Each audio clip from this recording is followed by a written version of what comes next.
ତାଙ୍କର ଗୌରବ କରିବା ପାଇଁ ପ୍ରଶଂସା କରିବା ପାଇଁ। ତେଣୁ ପ୍ରଭୁଙ୍କର ମହାନାମ ଧନ୍ୟବାଦ ହେଉ। ଏ ଦିବସ ପ୍ରଭୁ ଆମମାନଙ୍କୁ ଯେତେବେଳେ ଦେଉଛନ୍ତି ଆମେ ତାହା ସେହି ଦିନକୁ ଗୌରବ କରିବା ପ୍ରଶଂସା କରିବା ନିମନ୍ତେ ଦେଇଛନ୍ତି। ତେଣୁ ପ୍ରଭୁଙ୍କୁ ଏ ଦିନ ଆମେ ସମର୍ପଣ କରୁଥିବା। ଆପଣମାନଙ୍କ ନିକଟକୁ ଆସୁଅଛି ଏବଂ ବାକ୍ୟ ମଧ୍ୟକୁ ଯିବି। ତେଣୁ ଆପଣମାନେ ପ୍ରସ୍ତୁତ ରହିବେ, ବାକ୍ୟ ଖୋଲିବାରେ ପଢ଼ିବାରେ ସାହାଯ୍ୟ କରିବେ। ଆଜିର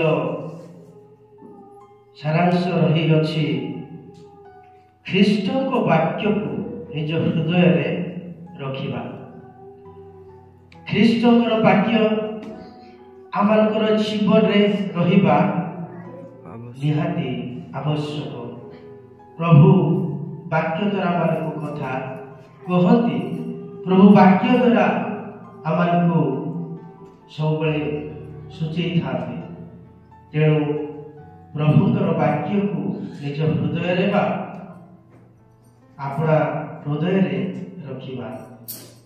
ଯେତେବେଳେ ଆସୁ ଆମେ କଲସ୍ୟ ପୁସ୍ତକ 3:16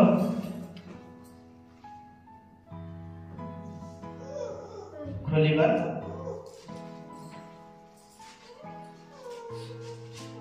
ଯଦି କିଏ ପାଉଛନ୍ତି ତାହେଲେ ପଢ଼ିକି ସାହାଯ୍ୟ କରନ୍ତୁ। ଖ୍ରୀଷ୍ଟଙ୍କ ବାକ୍ୟ ପ୍ରଚୁର ଭାବେ ତୁମମାନଙ୍କ ଠାରେ ବାସ କରୁ। ତୁମେମାନେ ପରସ୍ପରକୁ ସମ୍ପୂର୍ଣ୍ଣ ଜ୍ଞାନ ସହ ଶିକ୍ଷା ଓ ଚେତନା ଦିଅ। ପୁଣି ଈଶ୍ୱରଙ୍କ ଉଦ୍ଦେଶ୍ୟରେ ଗୀତ, ଶ୍ରୋତ ଓ ଆଧ୍ୟାତ୍ମିକ ସଂକୀର୍ତ୍ତନ ଦ୍ୱାରା କୃତଜ୍ଞ ହୃଦୟରେ ଗାନ କର। ପ୍ରେଜ୍ ଦ ଲର୍ଡ। ଆମେ এই বাক্য অনুসারে আমি দেখিବାକୁ পাଉଛୁ যে ଈଶ୍ୱରଙ୍କ ବାକ୍ୟ ପ୍ରଚୁର ଭାବେ ଆମର ହୃଦୟରେ କ'ଣ କରୁ? ବାସ କରୁ। ଆଉ ଆମେ କ'ଣ କରିବା? ସେ ବାକ୍ୟ ଦ୍ୱାରା ପ୍ରଭୁଙ୍କର ଗୀତ ଗାନ କରିବା ଏବଂ ସ୍ତୁତିବାଦ କରିବା। ତେଣୁ ପ୍ରଭୁ ଯୀଶୁ ଖ୍ରୀଷ୍ଟଙ୍କର ବାକ୍ୟ ଯଦି ଆମମାନଙ୍କର ଅନ୍ତଃକରଣରେ ଯଦି ରହିଅଛି, ତେବେ ଆମମାନଙ୍କର ଅନ୍ତରରେ ଆନନ୍ଦ, ଉଲ୍ଲାସ ଏବଂ ଶାନ୍ତି ମଧ୍ୟ ରହିଅଛି। ପ୍ରଭୁଙ୍କ ବାକ୍ୟ ଜଣକୁ ଉତ୍ସାହିତ କରିଥାଏ, ଜଣେ ଦୁଃଖୀକୁ ଉଠେଇଥାଏ। ବାକ୍ୟ ଦ୍ୱାରା ଅନେକଙ୍କୁ ଶିକ୍ଷା ପ୍ରେରଣା ଯୋଗାଇଥାଏ। ତେଣୁ ପ୍ରଭୁଙ୍କର ବାକ୍ୟ ଆଜି ଆମମାନଙ୍କର ଅନ୍ତଃକରଣରେ ପ୍ରଚୁର ଭାବରେ ରହିବା ଆବଶ୍ୟକ ରହିଅଛି। ଈଶ୍ୱରଙ୍କର ବାକ୍ୟକୁ ଆପଣ ହୃଦୟରେ ଯେତେବେଳେ ରଖିବେ, ସେ ସମୟରେ ପବିତ୍ର ଆତ୍ମା ଆପଣମାନଙ୍କୁ କଥା କହିବେ। ଆଉ ସବୁବେଳେ ସିଏ ଆପଣମାନଙ୍କୁ ସତ୍ୟ ପଥରେ କଢ଼େଇ ନେବେ। ସତ୍ୟ ବିଷୟ ହିଁ ଆପଣମାନଙ୍କୁ ଜଣେଇବେ। ଯେତେବେଳେ ଆଉ ଗୋଟେ ପଦପର୍ବ ଆମେ ପଢୁଥିବା ଏଫେସିୟ 4:23 ପଦ ଗୋଟେ ଆମେ ପଢିବା। ଚଟ ଖୋଲିବା ଏବଂ ପଢିବା। ପୁଣି ତୁମମାନଙ୍କୁ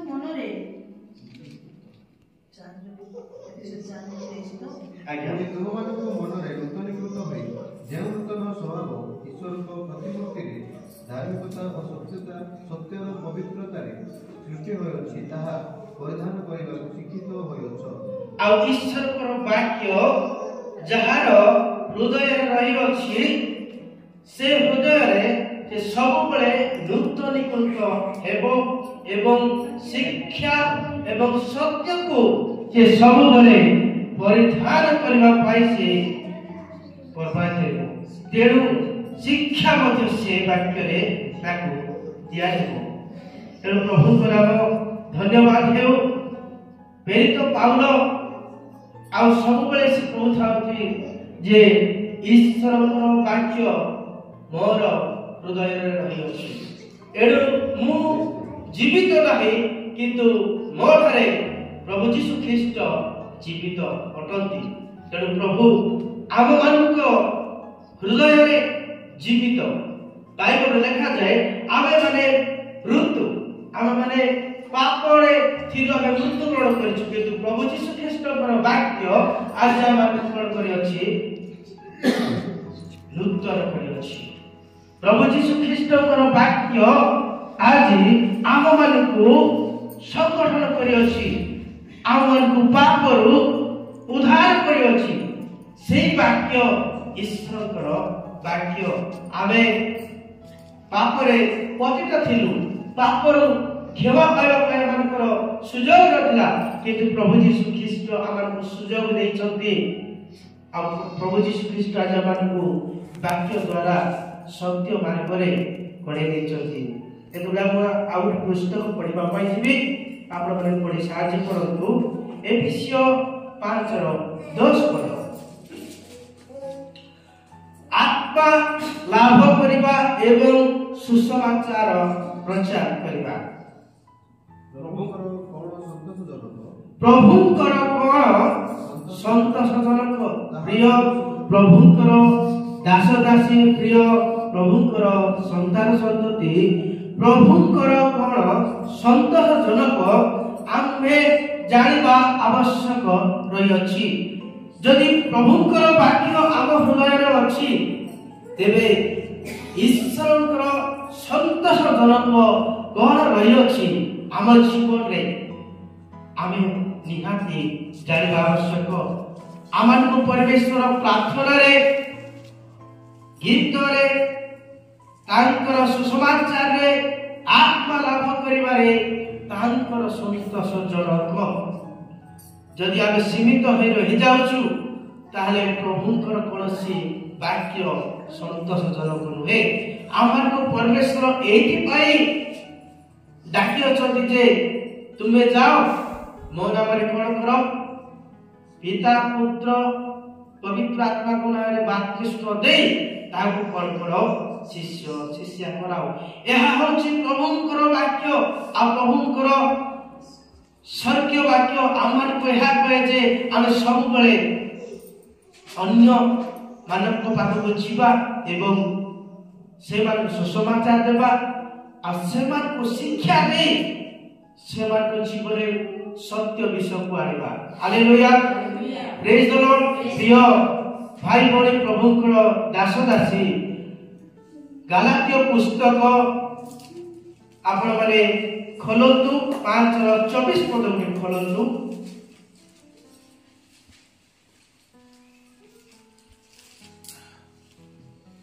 जो माने ख्रीष्ट जीशुकर से माने शरीर को सेतिर कामना पढतो जो माने ख्रीष्ट जीशुकर से माने शरीर को सेतिर कामना और अभिलाष सहित हां उसरे हत करि अछंती जो माने ख्रीष्ट जीशुकर को माने ख्रीष्ट जीशुकर आमे माने वी आर समस्ते प्रभु जीशु ख्रीष्टकर आमे माने हमर जीवन कृष्णरे हत होय अछि आमे जीवित नो आम मानकर अंतर रे बा आमर शरीर रे प्रभु जीशु ख्रीष्टकर आत्मा वास करो अछि समस्त पे हालेलुया हालेलुया तेरो आमे प्रभु करो कार प्रभु करो आमे कहि परबा नै ए शरीर मोर ए गोड़ हाथ ए आंगुठी गुंड मोर नाही प्रभु जीशु ख्रीष्ट हाकु कोन करचंती निर्माण करचंती तेणु प्रभु का शरीर रे प्रभु ही गौरव पाइबे एहा हमर मंदिर जदि हम देखिबा तुमान को अंतर रे मु वास करूछि प्रभु यीशु ख्रीष्टकर वाक्य आमानकर हृदय रे वास करूछि तेणु प्रतिदिन से हमर कोन करती नूतन सृष्टि करती हालेलुया प्रेज द लॉर्ड गलातिय से 5:16 पद में पढतो मोर भाव एही पेरी तो पाउल कहती मोर भाव एही आत्मा को द्वारा आचरण करो आमे कहा द्वारा आचरण करबा प्रिय मंडली प्रभुकर दास दासी आत्मा को द्वारा आमर को जो आत्मा पवित्र आत्मा आमर अंतर मध्य रे अछि आमे आत्मा को द्वारा कोन करबा दरकार आचरण करबा निज निजर सुबुद्धि रे आउची पड़ नाही पवित्र आत्मा को द्वारा तमे परिचालित हो आउ आत्मा को सहायता रे आपण माने आचरण करो एरी तो पाउलो आमान को एवं अन्य मंडली मान को अनेक विषय एई बाइबल अनुसार समस्त को जणाउछथि जे आत्मा को द्वारा तमे कोन करो आचरण करो समस्त कहबा हालेलुया हालेलुया हालेलुया हालेलुया। एफिसियों 5:10 पद उठे पढନ୍ତୁ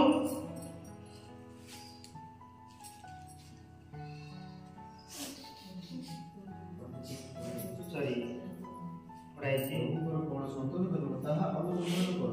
प्रभुଙ୍କର प्रभुଙ୍କର कोन सन्तोषजनक कोन सन्तोषजनक संतोषजनक प्रभु चाहुचंती कोन चाहुचंती आमे जेंति ताकर आत्मा रे कोन करबा परिचालित हेबा आत्मा को सहायता रे सब विषय करबा एहा होची प्रभु यीशु ख्रीष्टकर संतोष जनक जहा उत्तम ताकु आमे धरि रखिबा आ जहा मंद ताकु कोन करबा परित्याग करबा तेणु भल विषय को आमे माने बाछि अछु ईश्वर को वाक्य को आमे माने बाछि अछु गलातियो 2:20 पद में पढନ୍ତୁ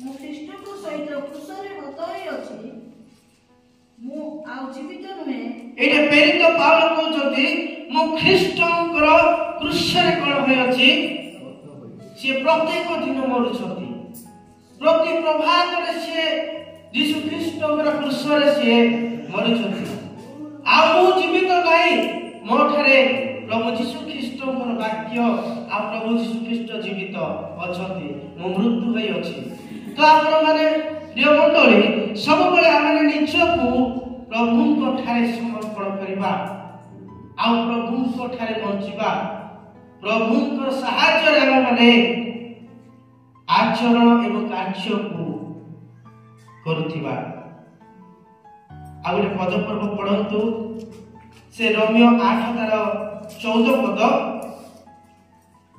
हालेलुया बाइबल को देखंतु भल भाबरे पढि दियंतु जेणु जेते लोक ईश्वरଙ୍କ आत्मा द्वारा चालित जेणु एठी मध्ये प्रेरित पाउल कहउछथि जेणु ईश्वरଙ୍କ आत्माଙ୍କ द्वारा जो माने चालित होंती से माने होउछथि ईश्वरଙ୍କ संतान आमे जदि प्रभु यीशु ख्रीष्ट को जानिछु ताहले आत्माଙ୍କ सहायता रे आत्माଙ୍କ द्वारा सब बेले आमे कोन हेबा व्यवहार हेबा तेणु कलश 3:16 पदरे मध्ये कहा जाय जे मोहर वाक्य तुममानको पाखरे तुममानकर हृदय रे प्रचुर भावरे कोन करू वास करू जदि ईश्वरकर वाक्य जदि प्रचुर भावरे कोन करबो वास करबो तेबे हम सब विषय रे प्रभुଙ୍କ ठारे जहा भी करबा प्रभुଙ୍କ ठारे हमें आनंदजनक हेबा एवं हमें साफल्य मंडित हेबा एवं सबुरे प्रभु आशीर्वाद करिवे तेणु प्रिय मंडली प्रभुଙ୍କର दास दासी एही वाक्य द्वारा हमें जानु जे प्रभु यीशु ख्रीष्ट आमनको ताको वाक्य द्वारा सचेतना करिबा पाई एवं सत्य विषय रे कळेलेबा पाई सब बेले आमनको प्रति ताकर चिंता रही अछि सब बेले आमनको प्रति तांकर दया क्षमा एवं सत्यता से परिप्रकाश करियछथि समस्त कहबा हालेलुया हालेलुया। प्रथम जोहन तार 3:6 पद में पढिबा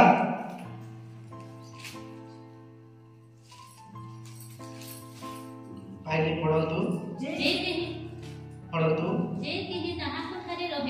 जे केही हमें मने रखिबा जे केही ताको ठारे रहे से पाप करे नाही से केबे मध्ये पाप करे नाही जे केही पाप करे आ जे केही पाप करे से ताहाकु देखि नाही आ से केबे मध्ये ताको देखि नाही हालेलुया तेणु जे केही ईश्वर को ठारू जात बा ईश्वर को ठारू आसी अछि से केबे मध्ये पाप ताकर कोनसी ମୁଖରୁ କୌଣସି ପ୍ରକାର ଖରାପ କଥା କି କୌଣସି ପ୍ରକାର କୁଚିନ୍ତା ବାହାରେ ନାହିଁ, ଯେହେତୁ ସେ ଈଶ୍ୱରଙ୍କର ସନ୍ତାନ। କମ୍ପ୍ଲିଟ ହେଲା କି? ପଢନ୍ତୁ। କିଏ ବା ତାହାଙ୍କୁ ଜାଣିନାହିଁ। କିଏ ବା ତାହାଙ୍କୁ ଜାଣିନାହିଁ। ସେ ଯଦି ଈଶ୍ୱରଙ୍କ ଠାରେ ରହିକି ତାଙ୍କର ଆଚରଣ କରୁନାହାନ୍ତି କିମ୍ବା ବାକ୍ୟ ପାଳନ କରୁନାହାନ୍ତି, ବାକ୍ୟ ଅନୁସାରେ ଜୀବନ ଯଦି କାଟୁନାହାନ୍ତି, ଯିଏ ତାହେଲେ କଣ କରୁନାହାନ୍ତି? ସେ ପ୍ରଭୁ ଯୀଶୁ ଖ୍ରୀଷ୍ଟଙ୍କୁ ବା ପିତା ପରମେଶ୍ୱରଙ୍କୁ ସେ କେବେ ମଧ୍ୟ ଦେଖି ନାହାନ୍ତି। ହାଲେଲୁୟା। ପ୍ରଥମ ଯୋହନ ତାର 3:9 ପଦ ପଢନ୍ତୁ। ଯେ କେହି ଈଶ୍ୱରଙ୍କ ଠାରୁ ଜାତ ପାପ କରେ ନାହିଁ, ସେ କେବେ ମଧ୍ୟ ପାପ କରେ ନାହିଁ। କାରଣ ଈଶ୍ୱରଙ୍କ ବୀଜ ତାହାଠାରେ ଆଉ ଈଶ୍ୱରଙ୍କର ବୀଜ ତାହାଠାରେ ଅଛି। ତେଣୁ ସେ କଣ କରିବ ନାହିଁ? ପାପ କରିବ ନାହିଁ। ପାପ କରିବା ପୂର୍ବରୁ ସେ କଣ କରିବ? ପ୍ରଭୁ ଯୀଶୁ ଖ୍ରୀଷ୍ଟଙ୍କର ବାକ୍ୟ ମୋର ହୃଦୟରେ ଅଛି, ତେଣୁ ମୁଁ କୌଣସି ପ୍ରକାର ପାପ କରିବି ନାହିଁ, କୌଣସି ପ୍ରକାର ଭୁଲ କରିବି ନାହିଁ। ଯଦି ଭୁଲ କରିଛି ତାହେଲେ ମୁଁ ପ୍ରଭୁଙ୍କୁ କଣ କରୁଛି? ଦୁଃଖ ଦେଉଛି। ହାଲେଲୁୟା। এই মুখরে আমি অনেক কথা কইথাও, তেণু এই মুখ দ্বারা প্রভুঙ্কর গৌরব করছু, এই মুখ দ্বারা আমি প্রভুঙ্কু প্রশংসা করছু। তেণু এই মুখরে আমি কিভাবে ব্যবহার করিবা প্রভুঙ্ক উপস্থিতিরে আমি দেখিବାକୁ পড়িব, জানিବାକୁ পড়িব। হালেলুয়া। তেণু প্রভুঙ্কর বাক্য কহে আমি ସବୁବେଳେ ବାକ୍ୟରେ ରହିବା। ବାକ୍ୟ ମାନଙ୍କ ପାଇଁ କଣ? ଆହାର। ସେଦିନ ପ୍ରଭୁ ଯୀଶୁ ଖ୍ରୀଷ୍ଟ 40 ଦିନ 40 ରାତି କଣ କରିଥିଲେ? ଉପବାସ ଥିଲେ। କାହାର ସାହାଯ୍ୟରେ? ପିତାଙ୍କ ସାହାଯ୍ୟରେ, ଈଶ୍ୱରଙ୍କର ବାକ୍ୟରେ। ସେତେବେଳେ ଶୈତାନ ତାଙ୍କୁ ପରୀକ୍ଷା କଲେ, କହିଲେ କଣ ବୋଲି କହିଲେ? କଣ ବୋଲି କହିଲେ? ତମେ ଯଦି ଈଶ୍ୱରଙ୍କର ପୁତ୍ର ତାହେଲେ ତୁମେ ଏ ପଥର ଗୁଡାକୁ ରୋଟି ହେବା ନିମନ୍ତେ ଆଦେଶ ଦିଅ। ଯୀଶୁ ଖ୍ରୀଷ୍ଟ କହିଲେ ମନୁଷ୍ୟ କେବେ ରୋଟିରେ ବଞ୍ଚିବ ନାହିଁ, ଈଶ୍ୱରଙ୍କର ମୁଖ ନିଃସୃତ ବାକ୍ୟରେ ସେ ବଞ୍ଚିବ। ତେଣୁ ପ୍ରଭୁଙ୍କ ନାମ ଧନ୍ୟବାଦ ହେଉ। ଆଜି ଆମେ ଯେତେ ଲୋକ ବସିଛୁ, ଆମେ ମାନେ ଶୁଣୁଛୁ, ପ୍ରଭୁଙ୍କ ବାକ୍ୟରେ ଆମେ ବଞ୍ଚୁଛୁ। ଆମମାନଙ୍କୁ ପରମେଶ୍ୱର ସେଭ୍ କରିଛନ୍ତି, ଆମମାନଙ୍କୁ ସୁରକ୍ଷିତ ରଖିଛନ୍ତି, ଅନେକ କଷ୍ଟ ଦୁଃଖରୁ ଆମମାନଙ୍କୁ ମୁକ୍ତି କରିଛନ୍ତି। ତେଣୁ ପ୍ରଭୁଙ୍କ ନାମ ଧନ୍ୟବାଦ ହେଉ। ଆମେ ରୋମିଓ ତାର 6:13 ପଦ ପଢିବା।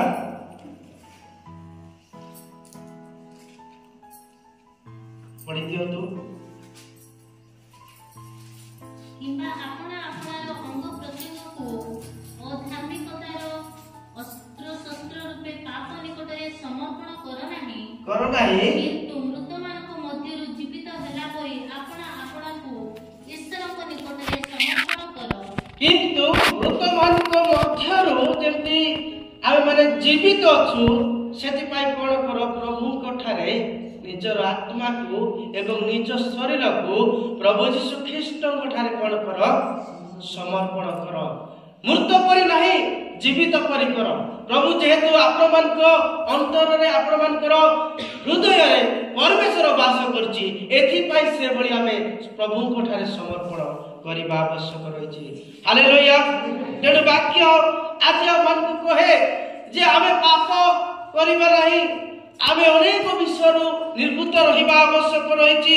ଯେହେତୁ ବାକ୍ୟ କହେ ଆମେ ସବୁବେଳେ ଦିବାରାତ୍ର ତାଙ୍କର ବାକ୍ୟକୁ ଧ୍ୟାନ କରୁଛୁ, ଆମଙ୍କର ଆଟିଟ୍ୟୁଡ ଏବଂ ଆଚରଣ, କହିବା ଏବଂ ଦେଖିବା, ଚିନ୍ତା କରିବା, ଭାବିବା ଆମମାନଙ୍କର କିଭଳି ହେବା ଆବଶ୍ୟକ ରହିଅଛି। ଆଜି ପ୍ରେରିତ ପାଉଲ এই ବାକ୍ୟ ଦ୍ୱାରା ଆଜି ଆମମାନଙ୍କୁ ସୂଚାଇ ଦେଉଛନ୍ତି ଯେ ଆମମାନଙ୍କର ଆଚରଣ କେମିତି ହେବା ଆବଶ୍ୟକ। ତେଣୁ ସେ ଗୋଟେ କଥା କୁହନ୍ତି, ମୁଁ ଆଉ ଜୀବିତ ନୁହେଁ, ମୋ ଠାରେ ପ୍ରଭୁ ଯୀଶୁ ଖ୍ରୀଷ୍ଟ ଜୀବିତ ଅଛନ୍ତି। ତେଣୁ ଆମେମାନେ ଆଜି କହିବା ଆମେ ଜୀବିତ ନୁହଁ, ଆମମାନଙ୍କ ମଧ୍ୟରେ ପ୍ରଭୁ ଯୀଶୁ ଖ୍ରୀଷ୍ଟ ଜୀବିତ। ତେଣୁ ପ୍ରଭୁଙ୍କ ନାମ ଧନ୍ୟବାଦ ହେଉ। যে আমাকে আজি এই সুন্দর দিবস দেইছন্তি এই সুন্দর দিনের আমানকর তাঙ্কর বাক্য দ্বারা আমানকু সতেজ করিছন্তি এবং সেই বাক্য দ্বারা আজ আমানকু গঠন করিছন্তি সেই বাক্য আজ আমানকু সত্য বিষয়ে এবং সত্য পথরে কড়ে নেউছন্তি। তেণু প্রভুଙ୍କ নাম ধন্যবাদ হেউ।